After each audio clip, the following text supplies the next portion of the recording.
How do I choose the perfect color for my mid-century house? The right answer has less to do with the date your house was built or the color of someone else's house, no matter how much you like it, and a lot more to do with the feeling you want your home to express to you and to others. If anyone ever tells you they know the perfect, the correct, the individual color for your house or a mid-century house, it's BS. Color is so specific. It depends on the lighting, on the adjacent materials, even on your neighbor's house across the street. This is not like picking a toaster. You're going to have to test a few swatches to get the right answer here. We can figure out the right answer for you though. I love working on color selection with my clients. Exterior color on a house is one of the biggest levers we can pull when we're changing its overall feeling, its vibe. Case in point, this house I featured as a case study in a recent video. A few color changes transform this house without a single construction detail being altered. Your color choices can modify the personality of your entire house. When I make color suggestions for a client, there are a few things I always check first. For example, I want to know if there are any automatic no's. I'm not going to suggest a color you don't personally like. Then I consider what I know about their goals for the house, their general aesthetic.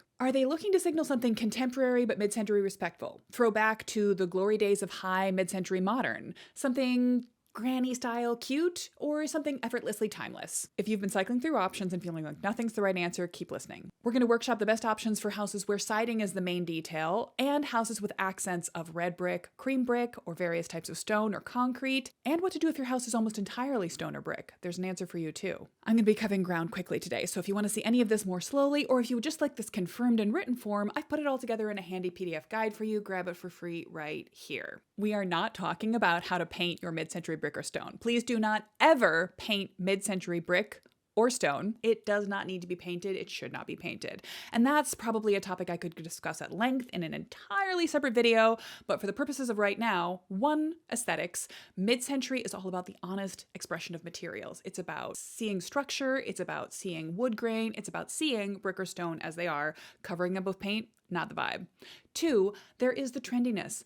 Painting things white is incredibly on trend and has been for the last 10 years. Thank you, but no thank you, Joanna Gaines. We never needed that. We don't need that. But because it's trendy, that means it will go out of trend, and then your house will be locked in forever in this time-stamped modality, because it is incredibly hard to unpaint brick or stone because it's not a material that was meant to be painted in the first place. You cannot unring that bell. Please don't get yourself stuck in this dated trap. The third reason is technical. Remember I just said brick wasn't meant to be painted? Brick wasn't meant to be painted. It doesn't take paint well. It's porous and a breathable material.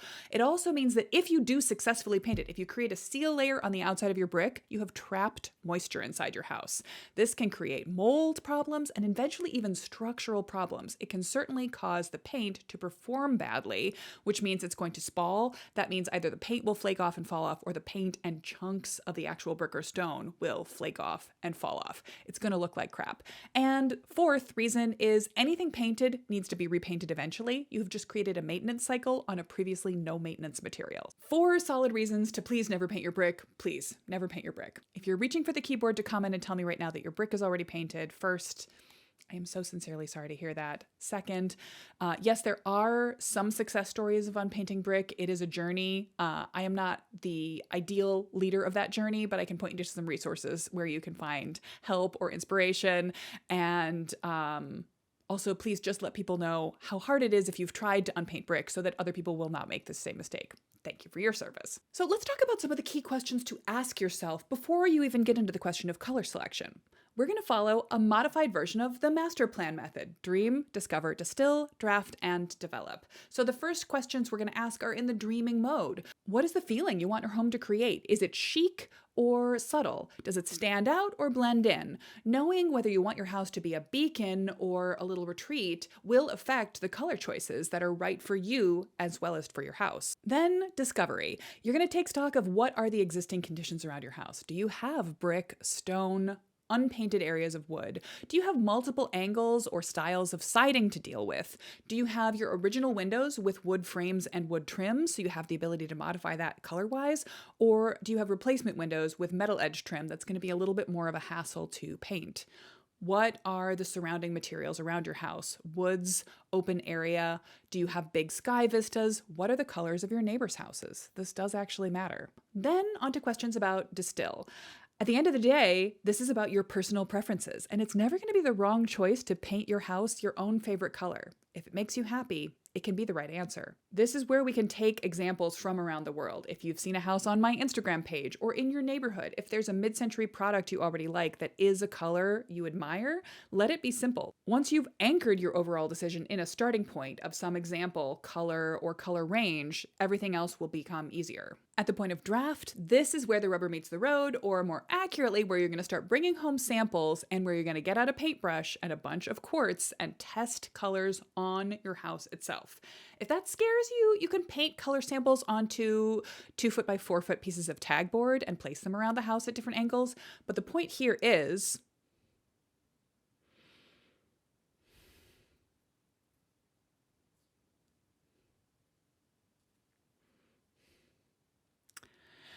by the time we get to the draft stage of a master plan process, we are testing options. So you might want to begin with something easy. Many paint companies have the ability to put in a picture of your own house or to look at similar styles of houses and drop colors onto them.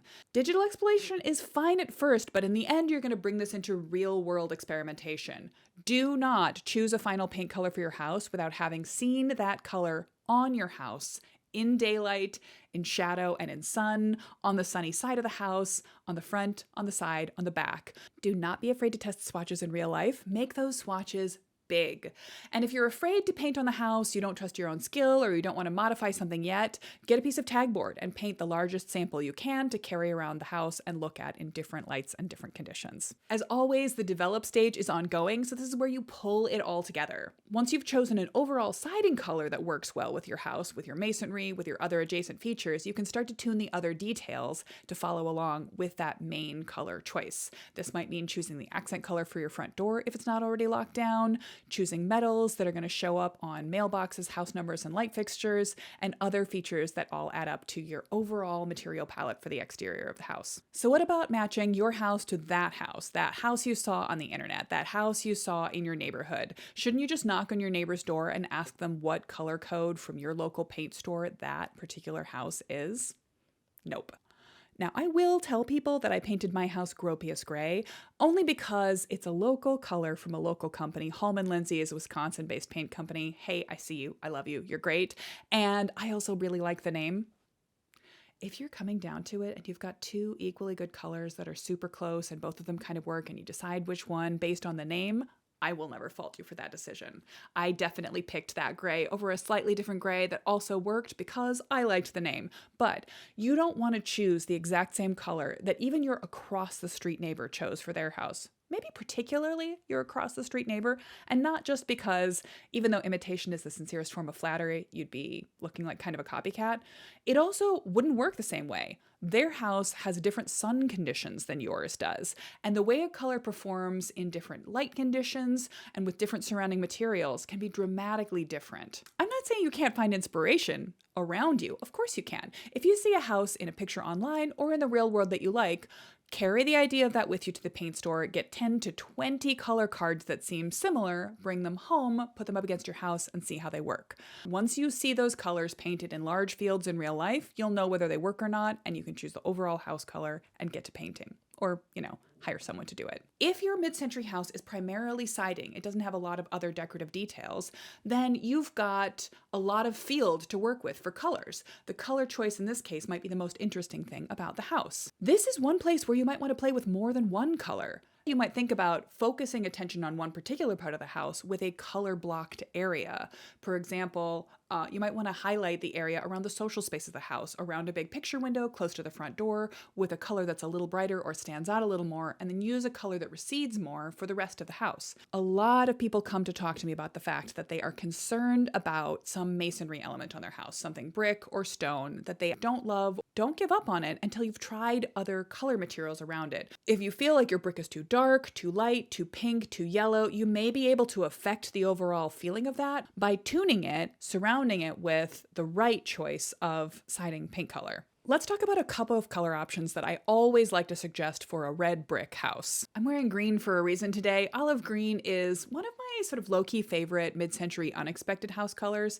It never had an era when it was the most popular color of all time, like ghost white in the last few years, or beige going back into the 90s, or dark brown in the 80s. An olive green choice has historically felt quite timeless to me. caveat on that, it seems to be having a little bit of a trend moment right now. So keep your eye on that. And if you are very much a trend avoider, maybe olive isn't the right choice for you. But it is one of my favorite choices. An olive or maybe even a sage green is a good combination with the right red brick. And it can really tone down a brick that feels too red or too pink. Gray has been a popular option for mid-century houses for at least the last decade. It has been around. There are dark gray or black houses from the original mid-century era, although it was not as common in that time. Now, with gray, just like with white, you want to pick very carefully. It can read cool or warm, and you'll need to test more swatches than people with other kinds of colors to make sure that the specific gray you're thinking about does right by your red brick. If your brick is the favorite feature of the house, or you're trying to make the whole house feel very cohesive or smaller, you might want to pick a color from inside the brick palette itself. This is where you're going to take a bunch of color cards, hold them up against the brick, and find one or several that are within the existing variegation of the red brick, and then transfer that all across it. You'll find that this is going to end up feeling very Usonian. Frank Lloyd Wright liked to call this color Cherokee. I don't, because he didn't really have any right to claim that people's heritage for a name of a color he liked. So I've gone ahead and named it after him. I like to call this color Usonian red. But one way or another, this warm brick natural oxide red is a color that always feels correct for red brick. In contrast, you might want your sided area to really stand out, to stand forward, to pop, and this kind of teal can be a great contrast that draws attention to the siding area rather than to the brick area of the house. The possibilities are many. Don't forget to test swatches. If you've got a light colored brick on your house, a blonde or a cream, I'm less likely to recommend that you try to match it. That can lead to something feeling a little bland. And you almost certainly do not want to paint your house white. You might be able to choose the perfect creamy specific white with many swatches, but the danger here is that your white ends up making the brick look dirty, or your brick ends up making the white parts look like whiteout. It's not a flattering combination for either. Instead, choose something darker, maybe bolder, for the siding part of the house, and let the brick or light colored stone pop. Again, I'm never against an olive or a sage green. It's a nice subtle nature color, although you want to pick a green that looks good with the foliage around your house in all seasons. This is another place where you can get away with millennial gray, or I included this as both fun with color blocking, the door and the upper mass of the house in the same color to move your eye back and forth. This is a real world example from actually the house that I based this sketch on. I've seen it in the wild and I personally find it super charming. Starting from a natural material like limestone or sandstone or your accent strikes me as a little bit more of an organic, a little bit more of a subdued choice. So nice charcoal gray or a light dove. You can see the contrast between what makes the stone pop and where the focus goes between the front door or the mass of the house. These are also places where choosing a color that feels rooted in nature, a dark brown or again a Usonian red, is going to be correct every single time. It's a safe choice, but also a classy one. If your house is primarily a brick, or part of your house is primarily brick, you still have the ability to make some dramatic statements based on working with or against that brick color. So here's one where we're using a sort of a subtle dark gray and then a pop color at the door to bring it forward. Check out the difference between lining the windows in a dark paint color versus a light paint color here. This is also something to think about if you find yourself in the realm of choosing replacement windows. A darker finish, but not black, is usually your best bet rather than a light one that stands out in contrast. Although in this case, what we're doing is trying to match to the yellow color of the existing brick with this lighter finish. The house I based this sketch on is in my neighborhood. It's on my dog walk route. When I first walked by it, it was all done in this Usonian red color. I feel like this is the signal color of a high design owner back in the day. That's the sign of the person who had mod furniture and a Nelson lamp inside the house. They would have painted their house this color on the outside. Interestingly, this house turned over at some point within the last 10 years that I've been living in the neighborhood, and it's been turned back to this dark gray. This is the color today that signals that the owners have a Nelson lamp and high-end mid-century furniture inside the house. So do with that what you will. It's also possible to just look back to time capsule options of the past. Many mid-century house color options of particularly the 50s were more pastel or lighter colors. There are a lot of houses that are white on white. Never an incorrect choice. Just don't introduce too much black to that mix or you'll get into the sort of modern Joanna Gaines ghost house. Ugh. But any of the Easter egg colors are also appropriate for a mid-century house if you're going for something with a bit more grandmother chic. If you're preserving your original mid-century kitchen and you're putting gingham cafe curtains in your windows, then these might be color options that appeal to you. This is a good place to talk about light versus dark house colors. Don't shy away from a dark color because it feels too strong or too bold. On a white sheet of paper, a dark color can seem very aggressive. Against a non-white background, the white colored house actually stands out more than the dark dark one. The other reason to go with a light or a dark house color is a lighter house color shows more of the details in the house. If your siding is in excellent condition, if it has vertical versus horizontal versus a diagonal or some sort of interesting element that you want to preserve and highlight, you probably want to show that off with a lighter color. A dark color is more likely to blend into a single mass. So if your siding has taken a beating, if you've got a lot of woodpecker damage that you have repaired with patches and you don't want to call attention to that, a darker paint color will help you obscure those details. Hopefully that's got you excited to hit the paint store and take home some color cards. The odds are that if you're thinking about changing your house color right now, you may be considering bigger, more dramatic changes to your exterior. Updates to siding often go hand in hand with color changes. So that will be the subject of next week's video. Can you preserve your original mid-century wood siding? Maybe. Should you replace it with vinyl? Absolutely not. Should you replace it with something else? Could be. Let's talk about the pros and cons. One more friendly reminder that there is a PDF guide that goes right along with this video. Grab it here or at the link in the video description. Catch you next week.